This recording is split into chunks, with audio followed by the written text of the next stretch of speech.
पश्चिम बंगाल के पूर्व बर्दवान में पति ने पत्नी का गला घोंटकर सिर पर लोहे की रॉड से वार कर दिया। इससे पत्नी की मौके पर ही मौत हो गई।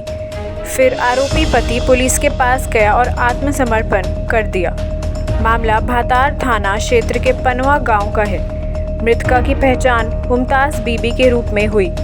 मृतका के पिता ने बताया कि उनके दामाद को लॉटरी खेलने की बुरी लत थी। इसी के चलते वह काफ़ी कर्जे में था।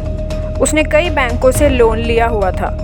पति पत्नी में इसी बात को लेकर अनबन रहती थी। मृतका के पिता ने बताया कि इसी बात को लेकर उसने हमारी बेटी की हत्या कर डाली। पुलिस के मुताबिक आरोपी रहमत शेख की शादी 13 साल पहले पनवा गांव की मुमताज़ से हुई थी। रहमत पेशे से राजमिस्त्री था। उसका घर पूर्व बर्दवान के कटवा में है, लेकिन शादी के बाद उसने भातार में ज़मीन खरीदी और फिर वहीं घर बनाकर पत्नी मुमताज़ और 2 बेटियों के साथ रह रहा था। रहमत ने लॉटरी खेलने के लिए कई बैंकों से लोन लिया है, जिसके चलते उस पर लाखों का कर्ज है।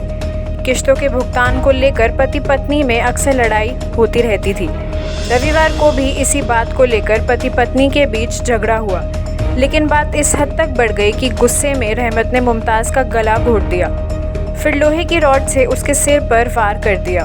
मुमताज़ की मौके पर ही मौत हो गई, लेकिन रहमत वहां से भागने की बजाय सीधे पुलिस के पास पहुंचा और सरेंडर कर दिया। पूर्व बर्दवान जिले के एसपी कल्याण सिंह रॉय ने कहा है कि रहमत शेख रात को पुलिस के पास आया और बताया कि उसने अपनी पत्नी का गला घोंटने के बाद लोहे की रॉड मारकर उसकी हत्या कर दी। पुलिस यह सुनकर हैरान रह गई। फिर जब पुलिस उसके साथ घर आई तो वहां उन्हें बिस्तर पर महिला का शव पड़ा हुआ मिला। पास में दोनों बेटियां बैठकर रो रही थी। एसपी ने बताया कि शव को तुरंत कब्जे में लेकर पोस्टमार्टम के लिए भिजवा दिया गया है। साथ ही आरोपी रहमत को भी गिरफ्तार कर लिया है। फिलहाल कार्रवाई जारी है। तो फिलहाल के लिए सिर्फ इतना ही। अन्य बड़ी खबरों को जानने के लिए जुड़े रहिए न्यूज़ साइट के साथ। धन्यवाद।